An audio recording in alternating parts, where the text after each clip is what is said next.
Recordemos que hemos estado estudiando a las personas que los conocemos como los héroes de la fe. Aquí en Hebreos 11 ya estamos a punto de terminar estos personajes y les leo en el versículo 32. ¿Y qué más digo? Porque también me faltaría tiempo contando a Gedeón, de Barak, de Sansón, de Jefté, de David, así como de Samuel y de los profetas. Estamos ya en los últimos tres, Sansón, luego vamos a estudiar a Samuel y a David, y para terminar las tres menciones específicas de las personas que han obrado por la fe. Estamos a punto de terminar eso y luego el autor habla de diferentes grupos, habla de profetas, habla de mujeres, habla de personas que también tuvieron fe. Y recordemos que algo muy importante del libro de los jueces, donde encontramos la historia de Sansón, es que hay un ciclo de obediencia, que el Señor les manda opresión por esa desobediencia como castigo. El pueblo de Israel se arrepiente y clama al Señor, y el Señor manda un libertador. Jueces nos presenta la historia como un espiral que se va agrandando. Llega a un punto muy similar, solo que se va agrandando cada vez más y más. Y Sansón, hermanos, es el último que aparece en el libro de Jueces. ¿Qué espiral es esta? Esta es una degradación moral, la que encontramos en el libro de Jueces. Eso es importante recordar porque hemos comenzado a ver el ciclo que comienza con la historia de Sansón en su anunciamiento. En el capítulo 13 se anuncia el nacimiento de Sansón. En el 14 se enamora de una filistea. Esto, hermanos, lo hemos visto en nuestra meditación del domingo pasado. Y yo les comentaba que sería bueno que ese domingo terminaran de leer el capítulo 15 y 16 que vamos a ver este domingo, pero también que para que tuvieran fresca la memoria, pudieran este domingo haber leído los capítulos 13 y 14, porque nos está dando el contexto. Nosotros nuestro estudio lo vamos a retomar desde el capítulo 15, pero les recuerdo, a Sansón es alguien muy importante que el Señor mismo, en una cristofanía, anuncia su nacimiento y luego comienza a desobedecer su voto de nazareno. Primero casándose con una filistea y tocando cadáveres, es algo que él tenía prohibido. Desde ahí ya vimos que Sansón, hermanos, aunque es alguien en la fe, no es alguien que podamos imitar, sino que también tenemos un ejemplo de qué acciones evitar, porque ha mostrado que es alguien desobediente. Aún así, el Señor utiliza a Sansón con todo y su desobediencia para liberar al pueblo de Israel. Habíamos hablado que hay dos grandes posturas, sobre todo en el judaísmo, donde hablan de que Sansón fue bueno hasta el capítulo 16 que se casa con Dalila. Y hermanos, hemos visto que al menos este servidor no puede estar de acuerdo con eso porque él quebranta varias leyes de que está en Deuteronomio y las hemos visto. También que aquí vamos a encontrar ya el descenso completo de Sansón, pero la vida en general de Sansón no es alguien para imitar por completo. Si bien obra por fe y hace bastantes cosas por la fe, no es alguien que sea alguien fiel y ferviente en su actuar. Por eso les decía, hoy que estamos cantando Cristo fiel te quiero ser, sí que ese sea nuestro deseo. Y vamos a ver cómo Sansón nos pone un ejemplo para evitar. Entonces los invito a abrir su Biblia en Jueces capítulo 15 y ahí va a comenzar nuestra meditación. Y antes que todo vamos a orar. Señor, te alabamos y te agradecemos una vez más que nos permites aquí estar estudiando las escrituras, esa revelación que tú nos has dejado, que es una historia, es histórica, Señor, y tú has dejado ahí para que nosotros podamos seguir ejemplos, para que nosotros podamos evitar esos ejemplos malos que tú también pones, porque tú no escondes el pecado de nadie. Todo el mundo es pecador y si podemos mantener una relación contigo, oh Señor, es por tu misericordia y lo único que tú nos pides es nuestra fe, nuestra completa confianza y dependencia en ti. Aún así, ayúdanos a actuar para que podamos demostrar esa fe, esa dependencia hacia ti y podamos agradarte como hijos tuyos en todas las áreas de nuestra vida. Señor, sabemos que esta palabra sin la guianza de tu Espíritu Santo es incomprensible para el mundo, pero nosotros que el Espíritu Santo mora en nuestra vida, en nuestro ser, te pedimos que nos ilumine y abra las escrituras para que así cambiemos nuestra forma de vida y te podamos alabar a ti siempre. Ilumínanos, Señor, y pedimos esto en el nombre de Jesucristo. Amén. Entonces, en el capítulo 15, versículo 1 al 3, nos dice, y aconteció, después de algún tiempo, en los días de la siega del trigo, Sansón visitó a su mujer con un cabrito. Recordemos que él había hecho una especie de apuesta y que la perdió y se enojó con esta mujer por haberle dicho a sus enemigos la respuesta del enigma. Y entonces fue y masacró a algunas personas para quitarle las prendas. Por eso era muy importante que estuviera bien fresca la historia porque vamos a retomarla, pero haciendo un breve resumen, él se va y se enoja con su mujer, pero ahora regresa después de un breve tiempo y regresa con un cabrito. Un cabrito, hermanos, era un regalo tradicional para hacer una como especie de ofrenda de paz. Recordemos a Jacob y esta vez vamos a estar recordando mucho la vida de Jacob, pero Jacob cuando regresó de la casa de su tío le mandó a su hermano varios tipos de ganado, porque era una tradición del pueblo de Israel ofrecer este tipo de regalos como algo para reconciliarse. Entonces aquí Sansón viene con un cabrito. Y Sansón decía, entraré a mi mujer en el aposento, mas el padre de ella no lo dejó entrar. Y dijo el padre de ella, me persuadí que la aborrecías. ¿Por qué es esto?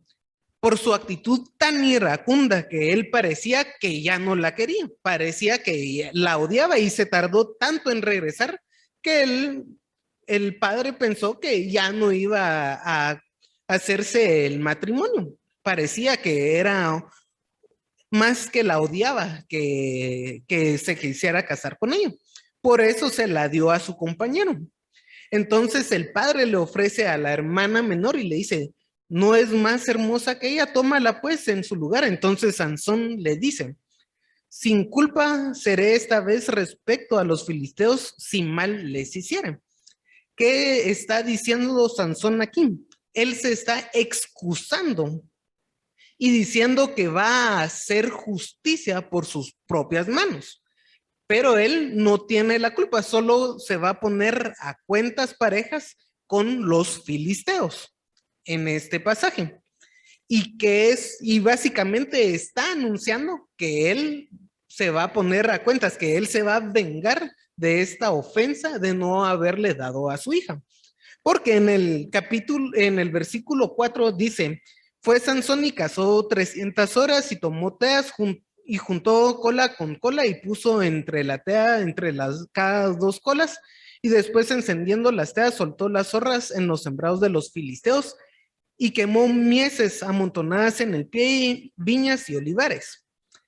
Estas zorras, hermanos, posiblemente y lo más probable es de que sean chacales. No son zorras como tal, sino que sean chacales. ¿Por qué? En la cultura, inclusive en estos días, los chacales están considerados como zorras en esa cultura, por el parecido que tienen con esos animales. Ahora bien, estos chacales con los avances de la genética han sido más emparentados con lobos y con perros que con las zorras, pero para la cultura son animales muy parecidos con características muy idénticas, entonces los ubican en el mismo grupo de animales. Lo que pasa es de que las zorras son más difíciles de atrapar, son un poco más solitarias y son menos frecuentes en Israel. Lo que tienen en Israel y en todas esas áreas son chacales dorados, así se llama la especie. Entonces, al tener 300 zorras o 300 chacales, lo más probable es de que haya sido esos animales chacales que viven más en grupo, que son más fáciles de agarrar y son más frecuentes en la región. Ahora, las teas, ese era un trozo de madera. Tal vez la palabra tea es un poquito difícil porque es poco usada en nuestra época, pero era un trozo de madera que se le impregnaba resina y que servía como antorcha. Entonces, por eso es de que amarra a estos chacales y les prende fuego.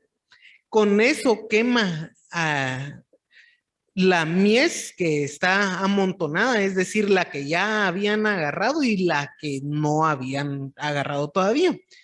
Pero no solo eso, quema las viñas y si se recordarán, Sansón llega a una viña cuando está aquí y los olivares, es decir, a toda la siembra de los filisteos las arrasó con los 300 chacales. ¿Cómo podía Sansón, hermanos, hacer esto? Justamente porque él tenía, Dios lo estaba usando para vengarse y liberar al pueblo de Israel. Todo esto comienza a crear un panorama donde los filisteos se molestan por la pérdida de los cultivos. Entonces, versículo 6, y dijeron los filisteos, ¿quién hizo esto? Y les contestaron, Sansón, yerno del Timateo, porque le quitó a su mujer y la dio a su compañero, y vinieron los filisteos y la quemaron a ella y a su padre. Si se recordarán, la última amenaza que tenían los filisteos con esta mujer es de que iban a quemarla a ella y a la casa de su padre si no presionaba a Sansón para que les diera la respuesta. Y ella prefirió traicionar a Sansón y darle la respuesta a ellos. Y de todas formas, ellos terminaron quemándola a ella y a la casa de su padre. Y como verán, Sansón aquí viene y destruye a esos filisteos. Entonces, a ella le hubiera convenido más decirle a Sansón lo que estaba pasando y no traicionarlo. Y es algo importante de ver en la narrativa. En el versículo 7 dice que Sansón les dijo, ya habéis hecho, juro que me vengaré de vosotros, después desistiré. Y los hirió de cadera y músculo con gran mortandad. Y descendió y habitó en la cueva en la peña de Etam. Aquí, este juramento que habla es de que se va a vengar, los va a destruir y solo va a desistir, es decir, va a parar hasta después de haberlos vengado. Y los hirió de cadera y muslo. Esa frase es en hebreo un modalismo, una expresión proverbial que resalta la gran mortandad que Sansón hizo. Podríamos parafrasearlo y verlo en nuestro lenguaje como que los fue a masacrar con gran mortandad. O sea, no fue solo un ataque pequeño, fue un ataque feroz. Fue básicamente, como nosotros lo veríamos, como una masacre la que hizo él con ellos. Después de eso, habitó la peña de Etam. Y, hermanos, Etam, esa peña de Etam, los arqueólogos no se ponen muy de acuerdo en dónde ubicarla. Algunos las ubican al norte de Judea, colindando con Dan. Recordemos algo importante para comprender la geografía, que en el norte de Judea se encontraba la tribu de Dan. Entonces, todos los sucesos que están pasando aquí están al sur de Dan, es decir, al norte de Judea. Entonces, algunos ubican en el territorio de Judea esta colina de Dan y otros la ponen siempre en Judea, al sur de Jerusalén, cerca de Belén. ¿Por qué? Porque esta Etam es una de las ciudades que menciona Crónicas que Roboam fortaleció contra, cuando se dividió el reino, contra el reino del norte. Entonces, algunos creen que es la misma Etam, otros no. Pero lo más importante, hermanos, es de que aquí nos encontramos en el territorio de Judá. Y cualquiera de las dos ubicaciones, la diferencia es de 10 kilómetros entre las dos ubicaciones, así que no es mucha la diferencia entre distancia. Pero no hay que ver porque, como les digo, no se ponen de acuerdo, algunos la ubican en un lugar y otros 10 kilómetros más al sur. E inclusive últimamente he visto que hay algunos que las ubican en el sur de Judá, pero lo importante es que no se fue a meter con los de su tribu, se fue a meter con los de Judá. ¿Por qué? Porque lo más probable es de que los de su tribu no lo fueran a apoyar y él estaba buscando refugio. Verso 9. Los filisteos subieron y acamparon en Judá y se extendieron por la región de Lehi. Lehi queda al norte de Judá, por eso es que lo más probable es de que todo esto esté pasando al norte de Judá, como les digo. Y los varones de Judá le dijeron, ¿por qué habéis subido contra nosotros? Los varones de Judá, hermanos, tenían miedo del ejército de los filisteos. Y ellos respondieron, aprender a Sansón hemos subido para hacer como él nos ha hecho. Y vinieron 3,000 hombres de Judá a la cueva de la peña de Tam y dijeron a Sansón, ¿por qué no sabéis tú que los filisteos dominan sobre nosotros? ¿Por qué nos has hecho esto? Y él les respondió, yo les he hecho como ellos me hicieron a mí. Entonces, vean que subieron 3,000 hombres del ejército de Judá. Esa cantidad de hermanos era para hacer un ejército contra los filisteos. Ellos ya conocían la historia de Gedeón y cómo es que Gedeón arrasó con 300 hombres. Ellos tenían 10 veces más hombres que Gedeón en su época, pero aún así tenían miedo de los filisteos. ¿Por qué se da esto? Porque, como vemos, aquí estamos en una espiral donde la sociedad se está degenerando cada vez más. Entonces, los hombres de Judá, y si ustedes pueden regresar al principio del libro de Jueces, ellos en el principio del libro de Jueces, como Josué no había conquistado todo el territorio que debía haber conquistado y Caleb tampoco lo hizo, aunque Caleb luchó más, Los hombres de Judá en el principio del libro de Jueces se unen con los de Simeón para ir a la guerra y conquistar las ciudades que estaban en su territorio y sacar a los cananeos. Al principio del libro de Jueces, los hombres de esa tribu eran valientes, pero ahora al final del libro de Jueces se muestran miedosos. Ven lo importante de ver cómo es la historia, esa degeneración progresiva que se va dando. Y lo que les contesta Sansón no es que el Señor me dijo que destruyera e hiciera gran mortandad con los filisteos. No, él les dijo, yo les he hecho como ellos me hicieron. ¿Qué es lo que vemos aquí? Que lo que está haciendo Sansón, hermanos, es una venganza personal. Pero lo importante es que ni Sansón ni los de Judea pensaban en la liberación. Ellos, uno estaba por venganza allí y otros con miedo, pero no pensaban en la liberación que el Señor estaba obrando en la vida de Sansón. Dios sí conocía y estaba obrando en la liberación del pueblo de Israel, incluyendo a los de la tribu de Judá. Entonces, hermanos, podemos observar también cómo es que Dios controla la historia, aún en medio de las acciones humanas. Del versículo 12 nos encontramos solo con la idea de que su propio pueblo no lo mate con los filisteos. Él se entrega en el versículo 12 y 13. Tenemos eso, la petición que tiene Sansón es de que el pueblo que lo fue a traer, esos 3,000 hombres, no los maten, sino que lo entreguen. Sansón no quiere que su propio pueblo lo mate y ellos lo aprenden.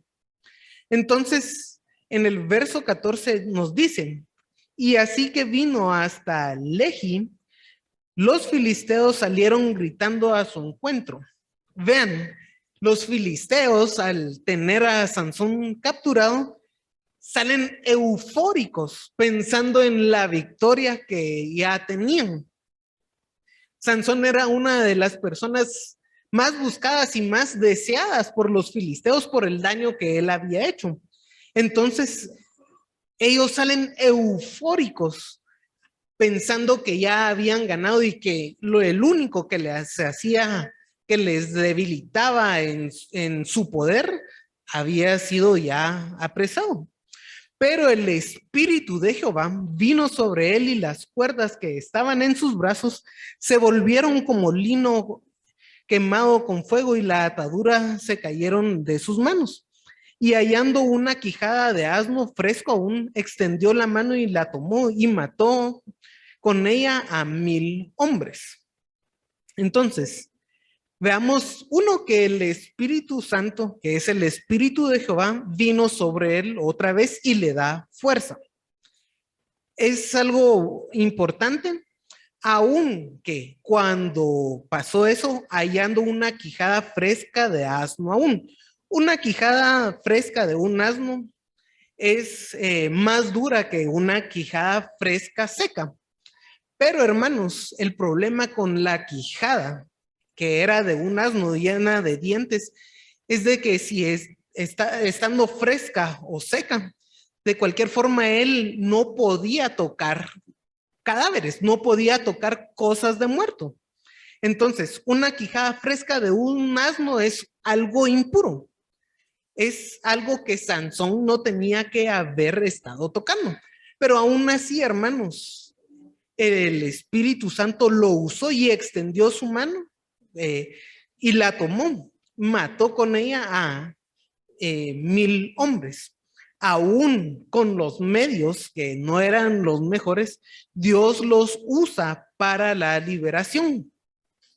Aquí quiero yo que veamos que a pesar de que las circunstancias que Sansón tiene para liberar al pueblo de Israel no era lo mejor a la vista de él, es decir, él estaba detenido, Él no detiene la fuerza que el Espíritu Santo le da, sino utiliza ese don.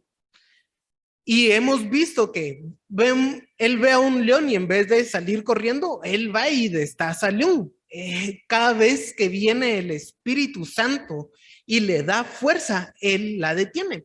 Como hemos visto, vino el Espíritu Santo y hizo una masacre con los filisteos 2 veces anteriores.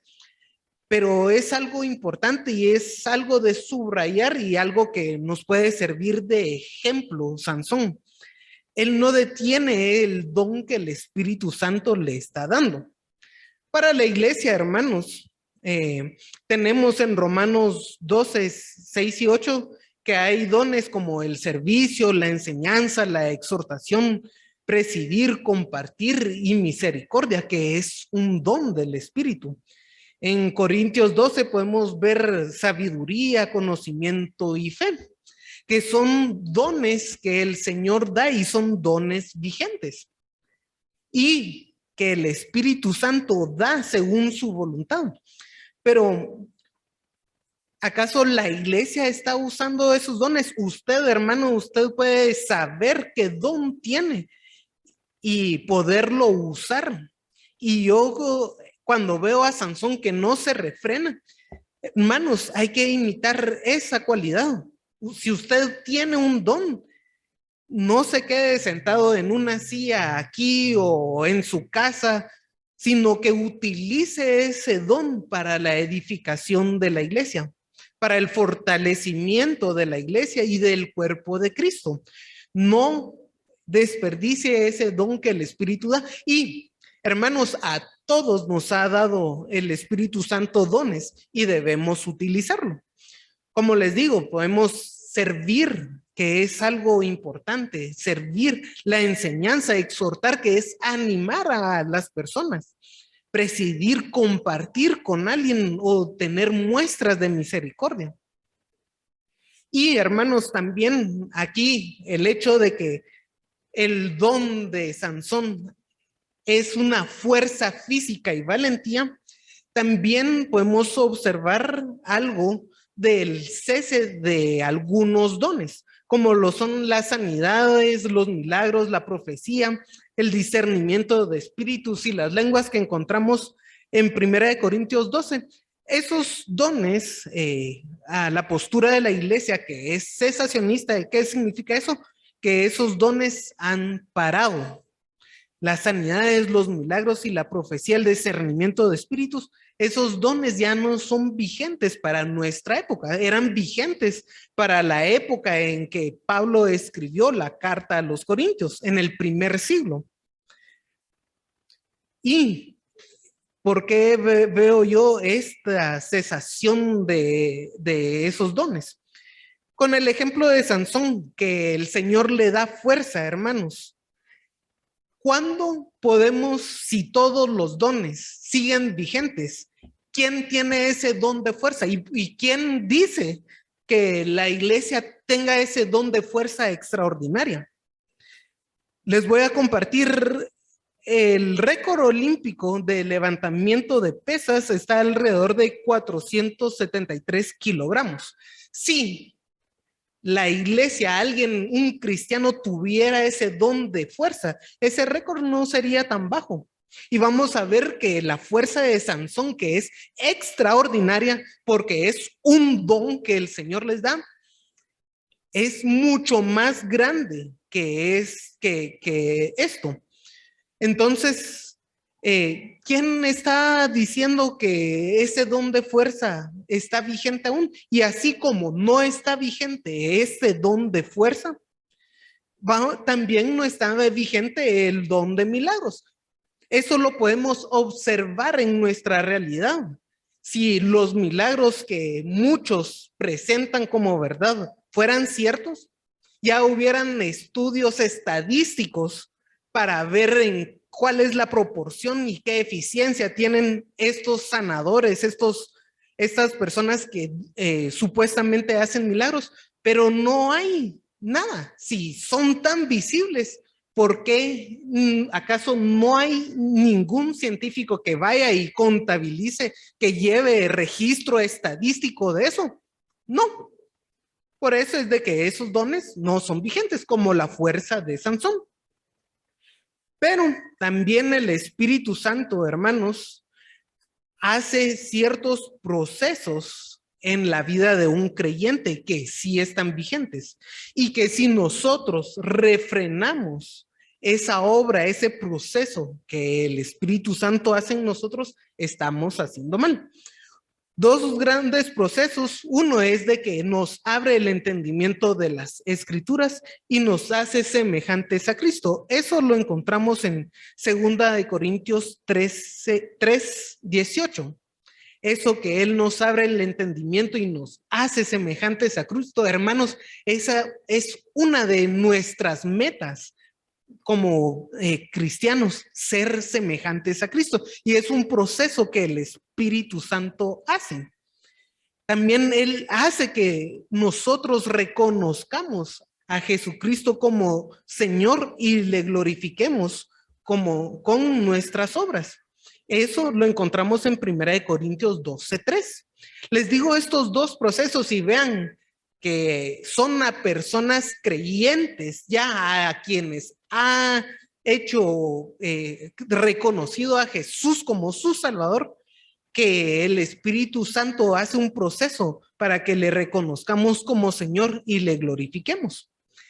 Y lo que sí tenemos que aprender es a no detener esos procesos, a poner en funcionamiento ese don que el Señor nos da. En 1 Pedro 4:10, les leo en la versión Reina Valera 2015, cada uno ponga a servicio de los demás el don que ha recibido como buenos administradores de la multigracia de Dios. Y los leo en esta versión, porque en la Reina Valera 60 dice, cada uno ministre, y el hecho a veces utilizan de forma mística esa palabra. Y no, lo que nos está diciendo Pedro, hermanos, es de que debemos de poner al servicio los dones que cada uno ha recibido. Espero yo que veamos ese ejemplo de Sansón y el ejemplo que nosotros tenemos que hacer de poner en función nuestros dones, ese mandato que Pedro también nos da. Que Pablo también nos dice en 1 Corintios 12 que todos debemos de contribuir a la obra del Señor. Pero hermanos, es algo que es práctico, no es algo que solo debe de saber, sino que es algo que debe hacer. Espero que ustedes puedan meditar en esta semana qué don tengo y ponerlo en práctica. Es muy importante esto, poner en práctica esos dones, hermanos. Versículo 16. Entonces Sansón dijo, después de la victoria, ¿y qué es lo que dice? Porque él viene y destroza a los filisteos y Sansón dice, pero algo importante, ¿qué es lo que va a decir después de esa gran victoria? ¿Será que va a seguir los pasos de Moisés después de pasar el Mar Rojo y hacerle un cántico al Señor? ¿O como Débora, que también compuso una alabanza al Señor? Sansón seguirá esos pasos y ese buen ejemplo de Moisés y de Débora de agradecer al Señor por ese rescate. La respuesta es que no. Dice, con la quijada de un asno, un montón. 2 montones, con la quijada de un asno maté a 1000 hombres. Y aquí se podría traducir, y hay algunas traducciones como la Reina Valera actualizada que dice, con la quijada de un asno amontoné a montones. Es un cántico lo que está haciendo de autoalabanza. Y porque habla de, con la quijada de un asno también maté, Sansón, ¿verdad? A 1000 hombres. ¿En dónde está mencionando al Señor aquí? ¿Es un cántico de alabanza y de reconocimiento de Dios? Yo no lo veo así. Él se está alabando a sí mismo y acabó de hablar y arrojó de su mano la quijada y aquel lugar se puso Ramat Lehi, que significa la colina de la quijada. Hermanos, Sansón tenía una fuerza física extraordinaria, pero era un ególatra. Él se estaba alabando a sí mismo.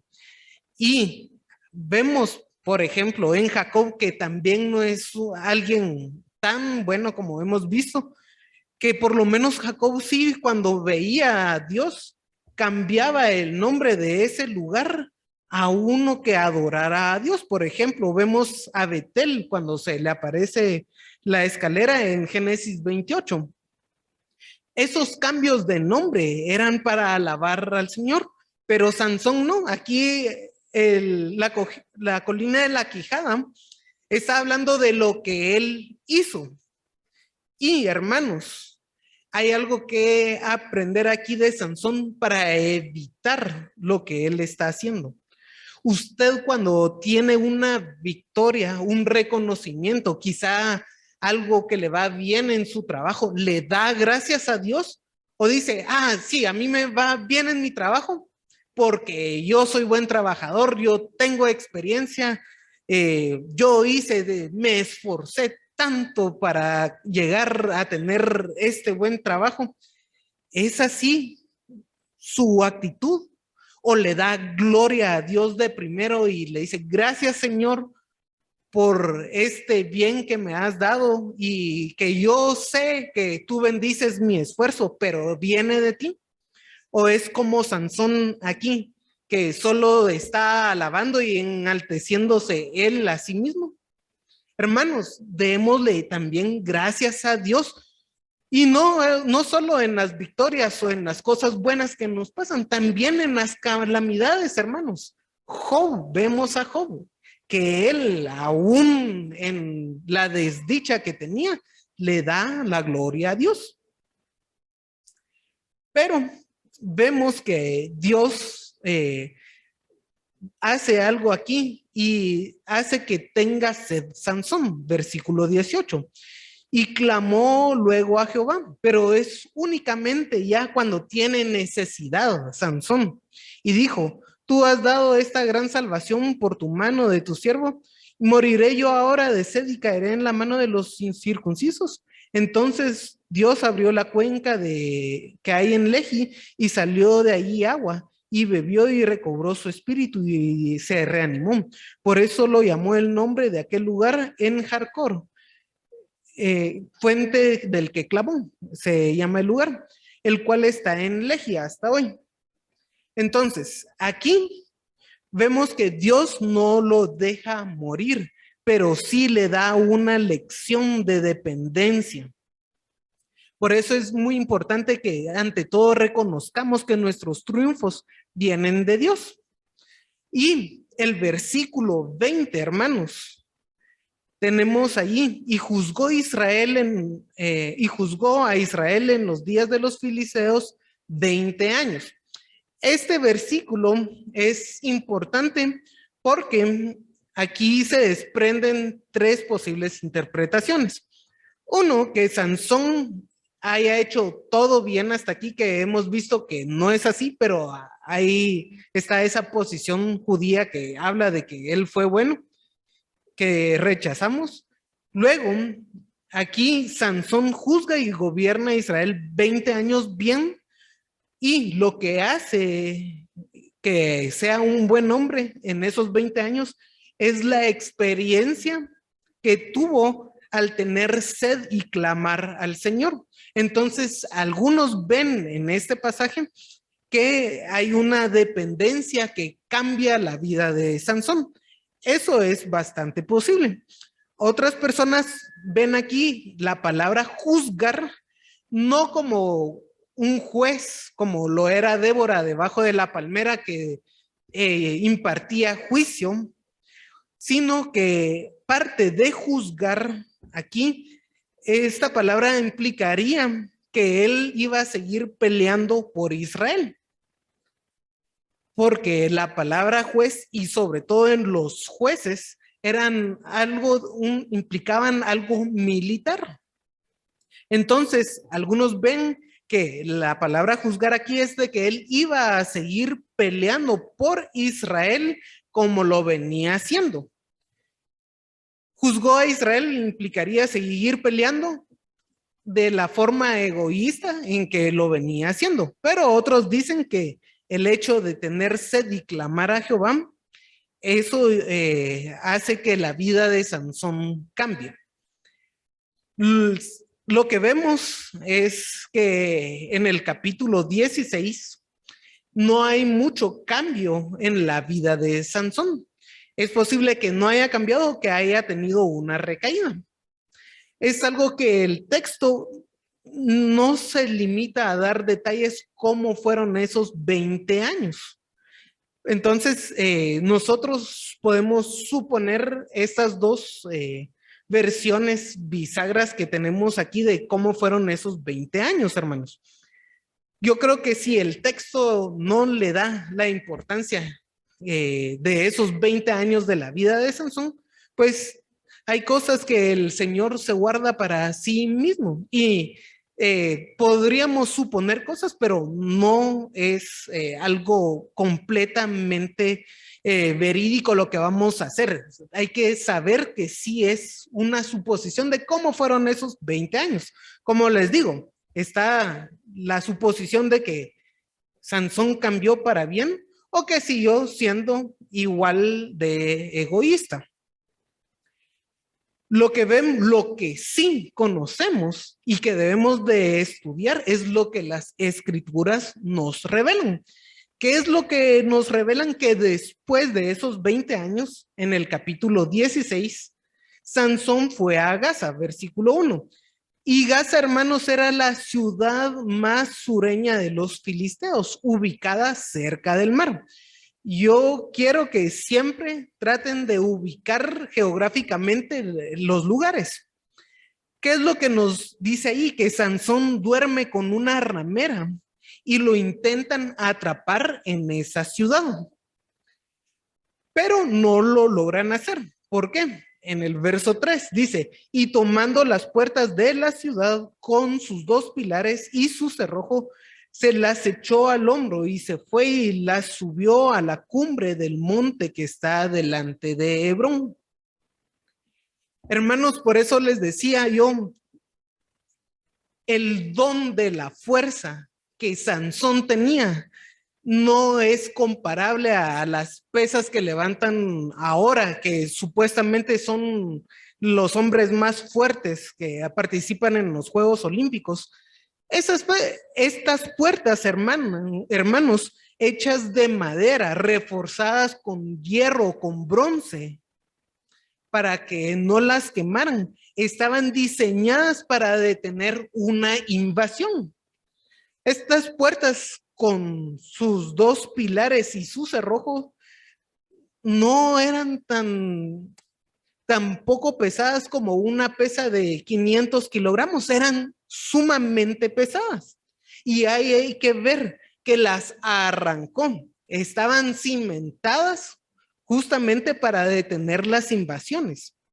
Las arrancó de la construcción de la muralla de Gaza. Eso ya implica una fuerza extraordinaria, pero no solo las arrancó y las cargó y las dejó tiradas ahí, sino que fue a la cumbre del monte que está delante de Hebrón. Hebrón y Gaza están a 65 kilómetros de distancia. Y Gaza, que está al nivel de Hermano, Hebrón está a 1000 metros de altura sobre el mar. Entonces él se fue caminando con esas puertas sumamente pesadas por 65 kilómetros cuesta arriba, más de 1000 metros de altura. Entonces vemos en donde hay alguien que diga que tiene el don de la fuerza como Sansón lo tuvo. No hay nadie así. Ya sería alguien sumamente famoso, sobre todo ahora que los medios de comunicación Uno está al otro lado del mundo y se da cuenta de las cosas que pasan. Si hubiera alguien así, hermanos, todos nos daríamos cuenta. Pero ese don de la fuerza que tuvo Sansón, nadie lo tiene. Regresando al texto, en el versículo 4, siempre capítulo 16, después de esto, aconteció que se enamoró de una mujer en el valle de Sorek, la cual se llamaba Dalila.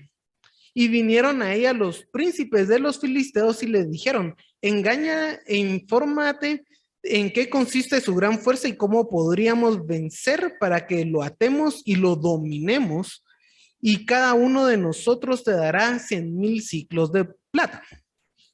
Dalila, hermanos, no es un nombre filisteo, es un nombre semítico, aunque no se ponen de acuerdo también los filólogos, es decir, los estudiosos del lenguaje, cuál es su significado.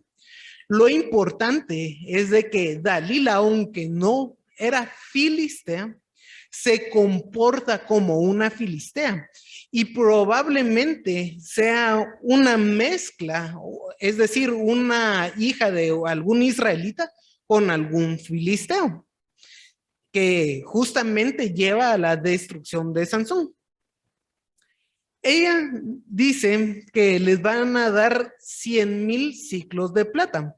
Si ustedes pueden pasar las páginas de su Biblia y leer Jueces 17, 10, allí hay un levita que lo contratan por 10 ciclos de plata como sueldo anual. 10 ciclos de plata, junto con vestidos y comida, pero hay que resaltar que son 10 ciclos de plata, lo que le iban a pagar al año al levita. Aquí le están diciendo que a Dalila le van a dar 100,000 ciclos de plata. Es una cantidad extraordinaria de riqueza lo que le van a pagar a Dalila las personas por detener a Sansón. Y es muy probable por la costumbre que tenían los filisteos que estos príncipes fueran 5, entonces serían 5,500 ciclos de plata lo que le darían a Dalila por ver de dónde viene la fuerza de Sansón y cómo aprenderlo. Entonces, hermanos, vemos que Dalila va a tener dos cualidades y las dos cualidades de las mujeres con quien Sansón estuvo. Era insistente, como la mujer que aparece en el capítulo 14, que le insistía a Sansón día tras día, pero también era una vendida como la ramera que estuvo Sansón en el capítulo 15, en el capítulo 16, perdón. Esas dos mujeres ya nos daban vista de cómo iba a ser Dalila. Insistente y vendida, alguien que amaba al dinero y que cayó justamente por la cantidad de dinero que le estaban dando.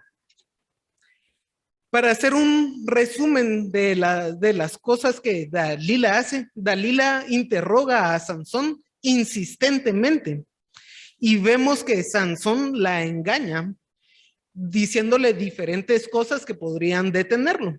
Pero tenemos en el verso 7, 7 mimbres verdes no enjuntos. En el verso 11, 7 cuerdas nuevas. En el verso 13, 7 guejedas con tela con estaca. Y aquí en ese verso hay un paralelismo de la Dalila con Jael. ¿Se recuerdan de Jael, quien mató a Sísara clavándole una estaca? Porque Sansón aquí le dice que amarre su pelo con tela y las clave con una estaca. Entonces hay un paralelismo entre Dalila y Jael. Jael, siendo extranjera, mató a aquellos que eran enemigos del pueblo de Israel y lo entregó. Dalila, que tiene un nombre semítico, entrega al libertador de Israel. ¿Ven cómo se va ampliando la decadencia en la historia de Jueces? Y lo que vemos de Sansón aquí es de que es un pecado recurrente lo que él tiene, la debilidad que tiene con las mujeres. Y ese pecado, hermanos, lo tiene y ama más a las mujeres que al mismo Dios. Y lo muestra al descubrir lo único visible de su voto. Él ya había roto su voto con tantos cadáveres y el hecho de estar matando personas, creería yo también que implicaría que debería de haber roto su voto. ¿Por qué? Porque inclusive los nazarenos, aunque estén a la par de un muerto, que alguien se muera a la par de ellos, ya tenían que presentar sacrificios. Pero Sansón, hermanos, aún así mató a muchas personas. Ese voto no estaba tan vigente, pero lo único que hacía visible su voto era su pelo. Y es un pecado recurrente. Y hermanos, a veces nosotros también tenemos pecados recurrentes. Tenemos que visualizarnos nosotros, conocernos a nosotros mismos y no ser como Sansón, que es alguien que cada vez es recurrente y no puede quitarse esa tentación de su vida. Lo hemos visto ya con 3 mujeres y las 3 son de forma pecaminosa.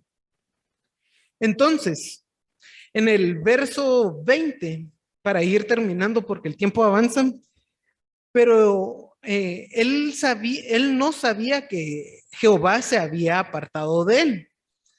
También, hermanos, nosotros cuando leemos el verso 20 que Jehová se había apartado de él, tenemos que recordar que él estaba en el Antiguo Testamento cuando no se había derramado el Espíritu. Ahora, nosotros como iglesia, ese Espíritu, el Espíritu Santo no se aparta de nosotros. Lo que leemos en Efesios 1:13 dice, en él también vosotros, habiendo oído la palabra de verdad del evangelio de vuestra salvación y habiendo creído en él, fuisteis sellados con el Espíritu Santo de la promesa, que es las arras de nuestra herencia hasta la redención de la posesión adquirida para la alabanza de su gloria. Y leo en la versión 2015, ¿quién es la garantía de nuestra herencia? Cuando Pablo habla de que el Espíritu Santo es las arras de nuestra herencia, es porque es una garantía de lo que vamos a heredar. El Espíritu Santo no se va a ir de nosotros, como sí lo hizo de Sansón. Tenemos que recordar siempre esa diferencia entre Sansón y la iglesia, hermanos. En el verso 21, más los filisteos le echaron mano y le sacaron los ojos y le llevaron a Gaza y le taparon con cadenas para que muriese en la cárcel. Hay que ver que solo a los presos importantes le sacaban los ojos.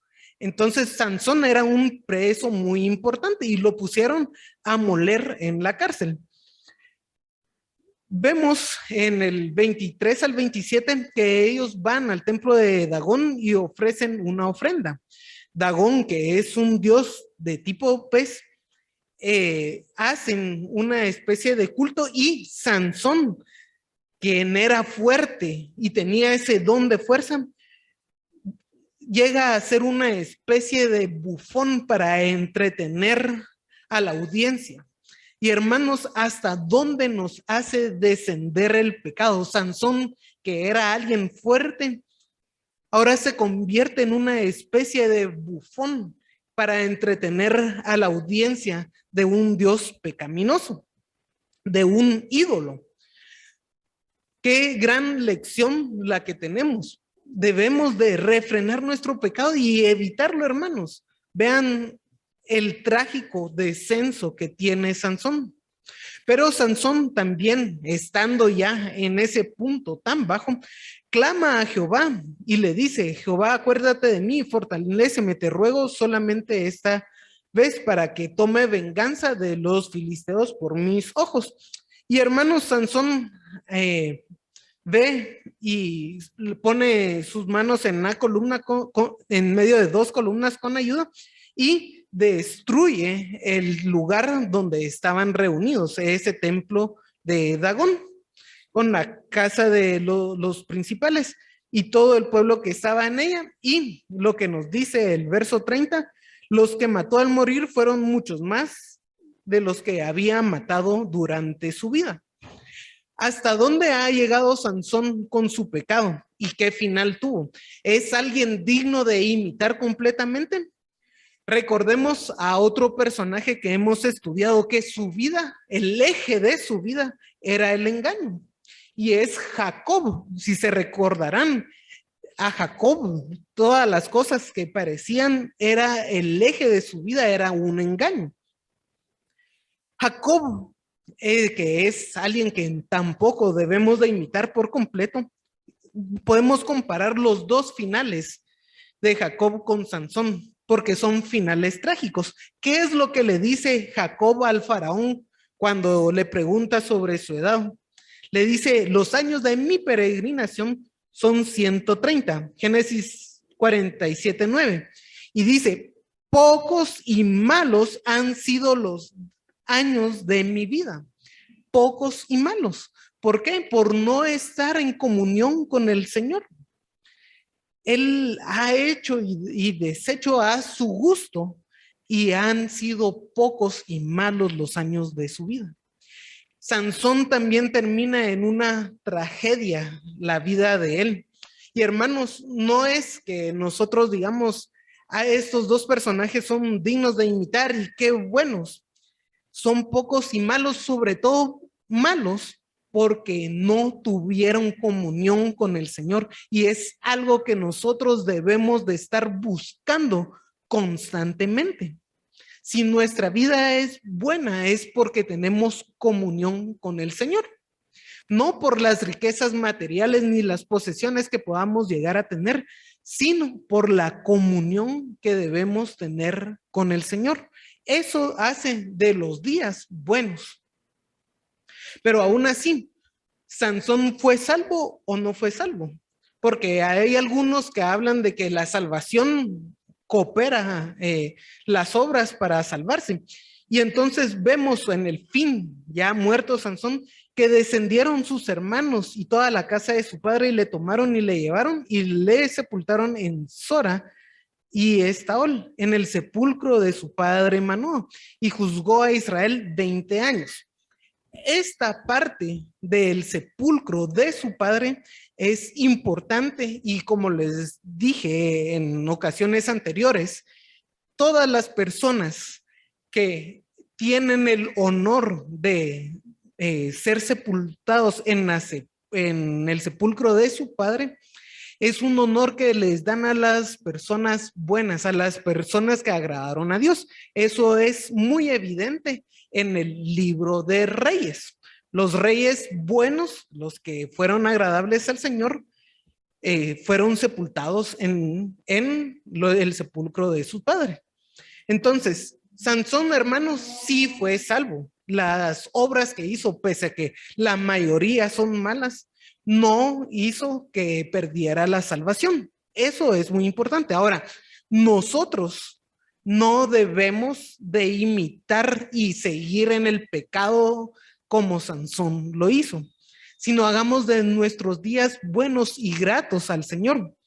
Recordemos que a los hijos del Señor, si caen en un pecado y no salen de ese pecado, Pablo en Corintios, en la primera carta, en el capítulo 5, versículo 5, nos dice que va a cortar la vida del creyente. Es decir, la carne sea entregada para destrucción, habla ahí. Y esa carne no es algo, una identidad pecaminosa.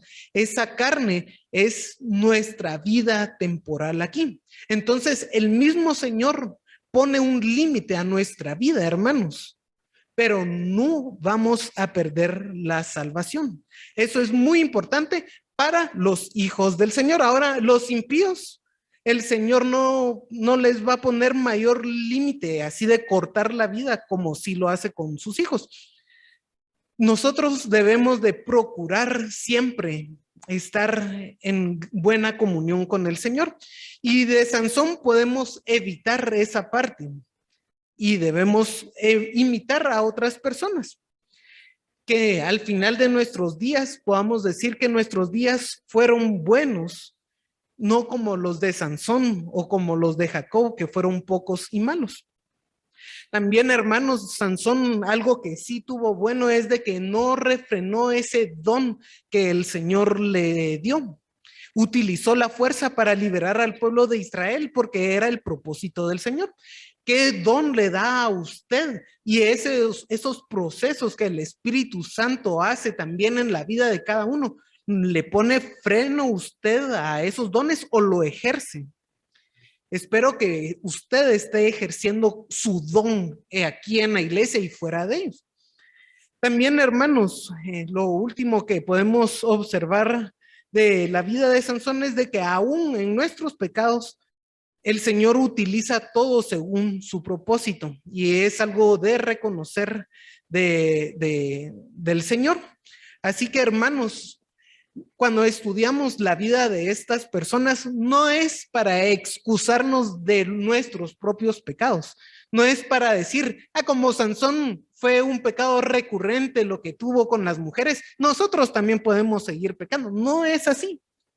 No es así. Espero que quede claro. Si usted tiene un pecado recurrente como lo tuvo Sansón, póngale freno a eso y viva una vida de santidad y de comunión con el Señor.